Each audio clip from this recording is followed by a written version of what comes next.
건강은 어느 날 갑자기 무너지는 것이 아닙니다. 하지만 사람들은 그 징조를 알아채지 못한 채 평범한 증상을 무시하며 하루하루를 보냅니다. 사실은 이미 몸 안에서 건강 시한폭탄이 째깍째깍 작동 중일지도 모릅니다. 지금 당신이 느끼는 작은 변화가 3년 안에 삶의 방향을 송두리째 뒤흔들 충격의 전조일 수 있습니다. 절대 가볍게 넘어가서는 안 됩니다. 구독, 좋아요 누르시면 시작하겠습니다. 3년 내 건강이 급격히 나빠진다는 첫 번째 징후는 눈이 부쩍 침침해진 느낌이 드는 증상입니다. 아침에 눈을 떴는데 세상이 뿌옇게 보입니다. 글자가 겹쳐 보이고 햇빛이 유난히 눈부시며 어두운 곳에서는 거의 앞이 안 보일 정도입니다. 피곤해서 그렇겠지 하며 넘기지만 이런 침침함이 반복된다면 눈이 보내는 비상신호일 수 있습니다. 단순히 노안이나 노화현상으로 치부하기엔 그 안에 건강을 집어삼키는 위험한 질병의 씨앗이 숨어 있을 수 있습니다. 눈이 침침해지는 증상은 백내장, 녹내장, 황반변성 같은 노년기 실명을 부르는 3대 안질환의 초기 징후일 수 있습니다. 특히 백내장은 수정체가 혼탁해지며 시야 전체가 흐릿해지고 사물이 뿌옇게 보이기 시작합니다. 이는 단순한 노화가 아니라 눈의 기능이 서서히 정지하는 과정입니다. 방치할 경우 실명까지 이어질 수 있으며 특히 노년기에 들어서면 회복도 늦고 수술도 부담이 커지기 때문에 조기 발견이 무엇보다 중요합니다. 녹내장은 시신경이 파괴되는 병으로 통증도 없이 시야가 점점 좁아집니다. 겉으로 보기엔 멀쩡한데 실제로는 눈앞에서 시야가 점점 어두워지는 치명적인 질환입니다. 황반변성은 중심 시야가 왜곡되며 글씨가 흔들리거나 중심이 비어 보이는 현상이 나타납니다. 이 역시 실명을 유발할 수 있으며 치료 시기를 놓치면 돌이킬 수 없는 손상이 발생합니다. 눈의 침침함은 뇌 기능과도 밀접하게 연관되어 있습니다. 시야가 흐려지면 정보 전달이 느려지고 이로 인해 인지 기능 저하, 집중력 감소, 우울감까지 동반될 수 있습니다. 실제로 시력이 나빠지면 외출 빈도가 줄고 이는 사회적 고립과 정신 건강 악화로 이어집니다. 눈의 침침함은 단지 시력 저하가 아니라 뇌와 마음까지 갉아먹는 시작점이 될 수 있습니다. 또한 눈이 침침하다는 이유로 자세를 구부리거나 스마트폰이나 책을 더 가까이 보는 습관은 목과 어깨, 허리 통증까지 유발하게 됩니다. 단순한 눈 피로라고 넘기기에는 전신에 퍼지는 후폭풍이 너무도 크고 위험합니다. 예방을 위해서는 정기적인 안과 검진과 더불어 루테인, 오메가-3, 비타민 A 등 눈 건강에 좋은 영양소를 꾸준히 섭취하는 것이 중요합니다. 햇빛이 강한 날엔 선글라스를 착용하고 밝은 조명 아래서 독서를 하며 20분마다 눈을 쉬게 하는 습관도 필요합니다. 단순한 침침함이 쌓여 실명이라는 결과로 이어지지 않도록 눈의 신호에 민감하게 반응해야 합니다. 경기도 수원에 사는 72세의 최모 할아버지는 평소나 아직 책 잘 읽어 눈 나빠진 건 TV 탓이야 라며 안과 검진을 미뤄왔습니다. 어느 날은 책을 읽는데 글자가 이상하게 흔들리는 느낌이 들었고 신문에 있던 건강이란 단어가 검구로 보였습니다. 처음엔 우습게 넘겼지만 그 증상이 점점 심해져 텔레비전 자막도 알아보기 어려워졌습니다. 딸의 권유로 마지못해 안과에 간 최 할아버지는 황반변성 초기라는 진단을 받았습니다. 의사는 다행히 조기 발견이라며 바로 치료를 시작했고 수개월간의 주사 치료와 영양제 복용으로 상태가 호전되었습니다. 이후 할아버지는 집안 곳곳에 눈은 장기 중에 가장 말이 없는 장기다. 조용히 망가진다는 문구를 붙여두고 동네 어르신들에게 안과 검진의 중요성을 전파하고 있습니다. 손주가 할아버지 왜 자꾸 그 말만 해요? 하자 내가 예전에 책보다 TV 좋아했더니 지금은 TV보다 책이 무서워라며 웃음을 주기도 했습니다. 이처럼 눈이 침침하다는 건 단순한 노안의 문제가 아닙니다. 몸 전체의 건강 경고이자 향후 3년 내 삶의 질을 송두리째 바꿀 수 있는 중대한 징후입니다. 지금 당장 안과 예약 버튼을 누르는 것, 그것이 미래의 나를 지키는 첫 걸음입니다. 두 번째 징후는 숨 쉴 때 쌕쌕거리는 소리가 나는 증상입니다. 숨을 들이쉴 때마다 목 깊숙한 곳에서 나는 쌕쌕거림, 흔히 천명음이라 불리는 이 소리는 단순한 호흡 불편이 아닙니다. 마치 바람 빠지는 풍선처럼 들리는 이 소리는 폐와 기도가 보내는 다급한 구조 요청입니다. 나이가 들수록 체내 장기 중 가장 빨리 약해지는 기관이 바로 폐이며 숨결에 문제가 생기기 시작했다면 이미 건강의 균형이 무너지고 있다는 강력한 경고입니다. 쌕쌕거리는 소리는 공기가 폐로 제대로 들어가지 못하고 좁아진 기도를 억지로 통과할 때 발생합니다. 이 현상은 단순한 감기나 일시적 기관지 문제로 볼 수도 있지만 지속된다면 만성 폐쇄성 폐질환 COPD, 천식, 기관지염, 심지어 폐암의 전조 증상일 수 있습니다. 이 질환들은 모두 조기에 발견하지 않으면 점점 숨이 막히는 호흡의 지옥으로 이어지는 무서운 병들입니다. 특히 노년기에는 폐의 탄력이 줄어들고 점액 분비가 늘어나면서 기도가 쉽게 막히고 공기 흐름이 원활하지 않습니다. 숨 쉬는 것이 곧 생명 유지의 기본 기능임에도 불구하고 많은 사람들이 이를 피로감이나 나이 탓으로 착각하고 방치합니다. 하지만 숨소리가 달라졌다는 것은 내 몸이 지금 산소 공급에 심각한 이상이 생겼다는 것을 뜻합니다. 문제는 숨 쉴 때 쌕쌕거리는 소리를 그냥 지나치는 사람이 너무 많다는 것입니다. 대부분 감기 때문이겠지, 요즘 미세먼지가 많아서 그런가 하며 넘깁니다. 그러나 이런 태도는 마치 불이 났는데 연기만 보고 창문 열어두는 것과 같습니다. 그 안에 거대한 불길이 번지고 있는데도 모른 척하는 것과 다름없습니다. 이 증상을 방치하면 평범했던 일상생활조차 힘들어집니다. 조금만 걸어도 숨이 차고 계단을 오를 땐 마치 산소가 끊긴 것처럼 고통스럽습니다. 수면 중 호흡곤란으로 자주 깨거나 새벽에 기침 발작으로 잠을 못 자는 경우도 많습니다. 이는 결국 체력 저하, 면역력 약화, 전신 피로로 이어지며 다른 질환에 대한 저항력까지 무너뜨리는 연쇄 반응을 일으킵니다. 쌕쌕거리는 숨소리를 경험했다면 반드시 폐 기능 검사를 받아야 합니다. 폐활량 측정, 엑스레이, 혈중 산소 포화도 확인 등을 통해 정확한 원인을 파악하고 조기 치료를 시작해야 합니다. 치료가 늦어지면 호흡보조기나 산소호흡기에 의존하는 삶을 살아야 할 수도 있습니다. 호흡의 자유를 잃는 순간 삶의 질은 바닥까지 추락하게 됩니다. 인천에 사는 68세의 남모 할아버지는 평소 내 폐는 정글 같다며 자신감을 내비쳤습니다. 젊은 시절 산을 탔고 담배도 끊은 지 10년이 넘었기에 전혀 문제가 없다고 믿었습니다. 하지만 어느 날부터인가 숨 쉴 때 쌕쌕거리는 소리가 들리고 잠을 잘 때 옆에서 듣는 가족이 할아버지 코가 아니라 목구멍이 피리를 부르네라고 농담을 할 정도였습니다. 처음엔 웃고 넘겼지만 그 소리가 점점 심해지고 계단을 오르기만 해도 어지럼증과 숨가쁨이 동반되자 병원을 찾았습니다. 검사 결과는 경증 COPD, 즉 만성 폐쇄성 폐질환 초기였습니다. 의사는 지금이라도 약물 치료와 폐호흡 운동을 시작하면 좋아질 수 있다고 했고 그날 이후 남할아버지는 아침마다 호흡기 운동과 폐 스트레칭을 시작했습니다. 가족과 산책할 땐 늘 소풍 가듯 준비해서 천천히 걷고 손자에게 숨 쉬는 건 당연한 게 아니라 선물이란다라고 말하곤 합니다. 요즘은 손자가 숨을 크게 들이마시며 할아버지, 지금 숨 쉬는 소리 되게 조용하다 성공했네. 라고 말해 둘이 함께 웃기도 합니다. 이처럼 숨소리는 건강의 최전방 신호입니다. 쌕쌕거림은 단순한 노화 현상이 아니라 생명선이 흔들리고 있다는 확실한 징후입니다.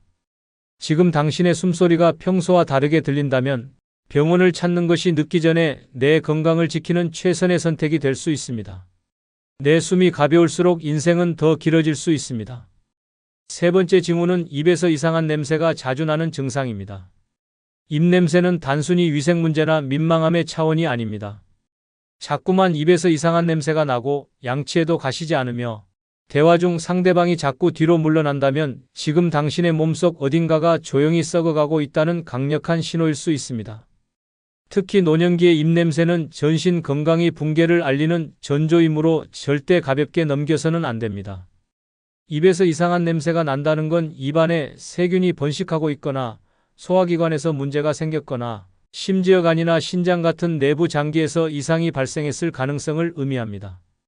대표적으로 잇몸 질환, 충치, 입속 염증 등이 입냄새를 유발하지만 이보다 더 무서운 것은 위염, 위궤양, 위암 초기처럼 위에서 올라오는 부패가스가 입을 통해 새어나오는 경우입니다.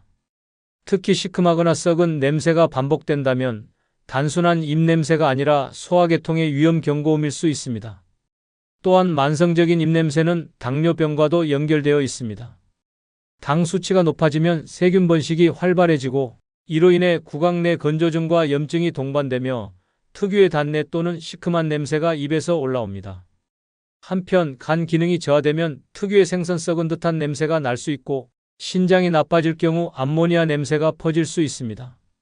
이쯤 되면 입냄새는 단순한 불쾌함이 아니라 생명을 위협하는 장기질환의 시작점이라 할 수 있습니다. 더불어 입냄새는 정신 건강에도 큰 영향을 미칩니다. 본인도 어느 순간부터 사람들과의 대화를 피하게 되고 사회적 거리감이 생기며 점점 고립감과 자존감 저하에 빠지는 악순환이 시작됩니다. 친구와 가족과의 식사 자리가 부담되고 본인의 입냄새가 남에게 폐가 된다는 자책이 들기 시작하면 그때부터 몸만 아픈 게 아니라 마음까지 병드는 것입니다. 이런 입냄새를 근본적으로 해결하기 위해선 구강위생관리는 물론이고 전신건강점검이 필수입니다. 칫솔질은 하루 3번, 특히 자기 전 철저히 해야 하며 치실과 혀 클리너 사용도 필수입니다. 무엇보다 정기적인 치과 검진과 더불어 위내시경, 혈액검사 등을 통해 숨은 질병을 조기에 찾아내는 것이 장기적인 해법입니다. 냄새를 덮는 민트나 가글은 잠시 눈 가리고 아웅일 뿐 뿌리부터 바꾸지 않으면 반복될 수밖에 없습니다. 서울 구로구에 사는 74세의 박모 할아버지는 손녀가 할아버지랑 가까이 있으면 김치 냄새가 나라고 말한 것을 듣고 크게 웃었습니다. 김치를 좋아하니 당연한 거라며 넘겼지만 손녀가 2번째, 3번째에도 같은 말을 하자 의심이 들기 시작했습니다. 양치도 꼼꼼히 하고 입에 민트껌도 물고 다녔지만 냄새는 사라지지 않았습니다. 며칠 후 동네 치과에 갔다가 충격적인 이야기를 들었습니다. 입속 염증도 있지만 위쪽에서 올라오는 냄새가 강합니다. 내과에 꼭 가보셔야 합니다. 결국 내시경 검사 결과 박 할아버지는 위축성 위염과 위식도 역류 진단을 받았습니다. 의사는 이 상태로 방치했다면 몇 년 안에 위암으로 진행될 수도 있었습니다라고 말하며 바로 치료를 시작했습니다. 지금은 음식도 조절하고 약도 꼬박꼬박 챙겨 드시며 건강을 되찾았습니다. 손녀가 최근 할아버지 요즘은 꽃향기 나라고 말하자 박 할아버지는 이제 입도 리모델링 끝났어 라며 활짝 웃었습니다. 이처럼 입냄새는 단순히 부끄러운 증상이 아니라 몸속이 썩고 있다는 가장 직접적이고 확실한 증거일 수 있습니다. 이상한 냄새가 반복된다면 지금이 바로 몸 전체의 건강 상태를 되돌아볼 시기입니다. 당신의 입이 보내는 냄새가 혹시 내부에서 불이 나고 있다는 경고음은 아닌지 귀 기울여야 할 때입니다. 4번째 징후는 피부에 멍이 쉽게 드는 증상입니다. 어느 날 팔이나 다리에 이유 없이 생긴 멍을 보고 내가 여길 부딪혔었나?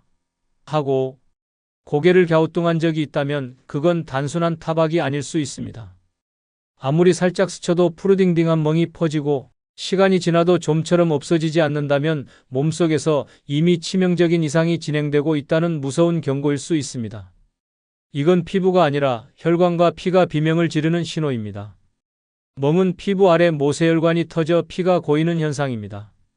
그러나 특별한 충격 없이도 멍이 자주 생긴다면 이는 혈소판 부족, 간 기능 저하, 백혈병, 혈우병, 혈관염, 자가면역 질환 등 무서운 질병의 신호탄일 수 있습니다.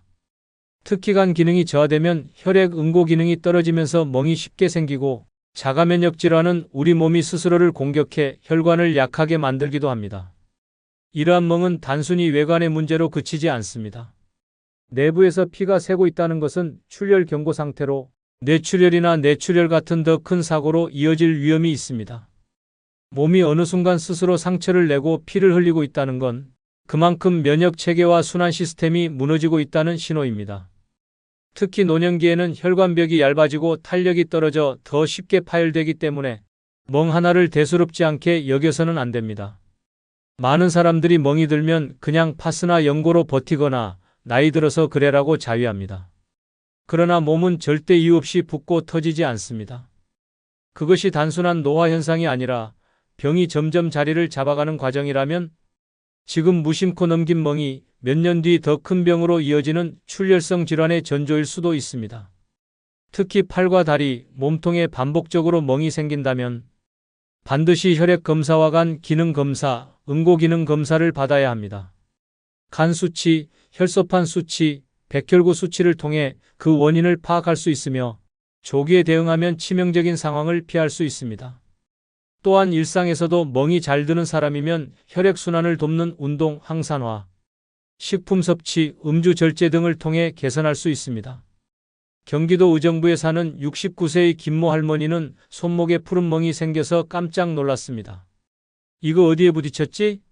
하며 며칠을 기억해 봤지만 아무리 생각해도 딱히 그런 기억이 없었습니다. 딸에게 사진을 보내자 엄마, 요즘 왜 자꾸 멍이 생겨? 라는 반응이 돌아왔고, 그제야 거울을 보니 팔뚝, 허벅지 곳곳에도 멍자국이 늘어나 있었던 겁니다. 처음엔 무섭다기보다 이거 혹시 귀신 들린 거 아냐? 하며 웃었지만 결국 병원에 가기로 했습니다. 혈액검사 결과 혈소판 수치가 기준치 이하로 떨어져 있었고 초기간 기능 이상 소견이 나왔습니다. 의사는 지금 잘 오셨습니다. 조금만 더 늦었으면 자잘한 멍이 아니라 응급실 갈 일이 생겼을 수도 있어요 라고 말했습니다. 그날 이후 김 할머니는 건강관리에 눈을 떴습니다. 식단도 바꾸고 하루 20분씩 산책도 하며 주기적으로 혈액검사를 받았습니다. 어느 날 손녀가 할머니 요즘은 멍이 안 생기네? 하자 할머니는 응, 이제 내 몸이 날 안 때리는 것 같아라고 하며 웃음을 주었습니다. 이처럼 멍은 단순한 외상이 아닙니다. 혈관 건강, 혈액 상태, 장기 기능의 이상을 나타내는 강력한 경고입니다. 멍이 쉽게 들기 시작했다면 지금이 바로 몸속 붕괴를 막을 마지막 기회일 수 있습니다. 보이는 상처보다 보이지 않는 내부의 위험을 먼저 살피는 지혜, 지금 필요합니다. 5번째 징후는 걷다가 자주 발을 헛디디는 증상입니다. 걷다가 아무것도 없는 평지에서 휘청, 계단 한 칸을 헛디뎌 뒤틀, 발끝이 걸려 순간 균형을 잃고 중심을 잃어버린 경험이 잦아졌다면 지금 당신의 몸은 위험한 경고등을 켜고 있는 상태입니다. 단순한 부주의나 나이 탓이라고 넘긴다면 가까운 미래에 병원 침대에 누워 있을지도 모릅니다.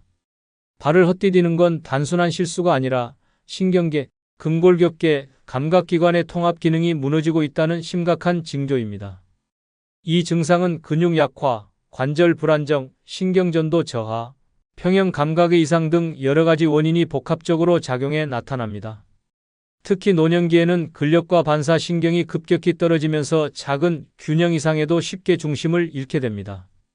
한 번의 헛디딤이 낙상으로 이어지고 낙상은 곧 골절, 수술, 장기 입원으로 연결되는 건강 붕괴의 도미노가 될 수 있습니다. 문제는 단순히 발을 헛디뎠다는 사실이 아닙니다.